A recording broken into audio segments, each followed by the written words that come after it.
করে দেখে চলো। বাবা ওটা কি গো? মনে হচ্ছে মানুষের বাচ্চা। মানুষের বাচ্চা এখানে কি করে এলো? একদিন তুমি ভালো নেকড়ে হয়ে উঠবে। আর আমিও ভালো নেকড়ে হতে পারবো তো, তাই না? আউ আউ জঙ্গলে দুর্বল বাচ্চাদের খেয়ে ফেলা হয়।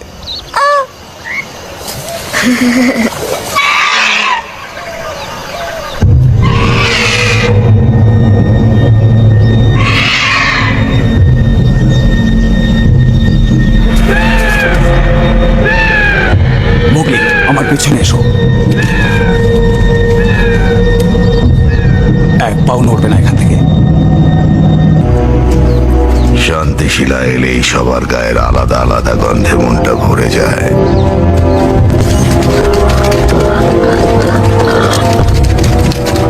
কিন্তু আজকে যে গন্ধটা পাচ্ছি সেটা বেশ আলাদা। কিসের গন্ধ? যেটা আমার নাকের রোমগুলো খাড়া হয়ে উঠছে। আমার কেমন যেন মনে হচ্ছে এই গন্ধটা একটা মানুষের বাচ্চা। মোগলি আমার দলের সদস্য শের খান। মোগলি নামকরণ হয়ে গেছে দেখছি। আজকাল আবার দেখছি জঙ্গলে আমরা মানুষদের দত্তক নিচ্ছি।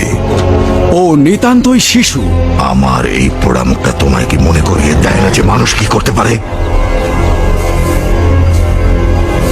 কিছুদিনের জন্য আমি আমার শিকারের জায়গাটা বদলেছি বলে তোমরা জঙ্গলের আইন শিখে তুলেছ। আরেকবার মনে করিয়ে দিই, মানুষের বাচ্চা একদিন মানুষই হয়ে উঠবে, আর জঙ্গলে মানুষ নিষিদ্ধ। তুমি আইনের ব্যাপারে কি জানো? রক্ষা। নিজের সুখের জন্য শিকার করা, ক্ষমতার জন্য হত্যা করা, এটাই তোমার আইন। ও আমার সন্তান, শুধুই আমার। তাই যেখান থেকে এসেছো সেখানেই ফিরে যাও পোড়ামুখো। বাঘ জানে যে জঙ্গলের এই অঞ্চলটা কার অধীনে। আমার বিশ্বাস যে ও আমাদের ধমকি দিতে আসেনি, বিশেষ করে যখন এই জলসন্ধি চলছে।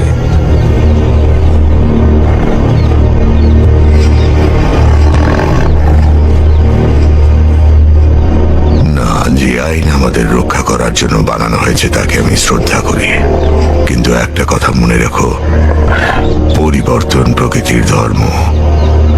বর্ষাকালও আসবে, নদীর জলও বাড়বে, শান্তিশিলা জলে ডুবে যাবে, শেষ হবে জলসন্ধি।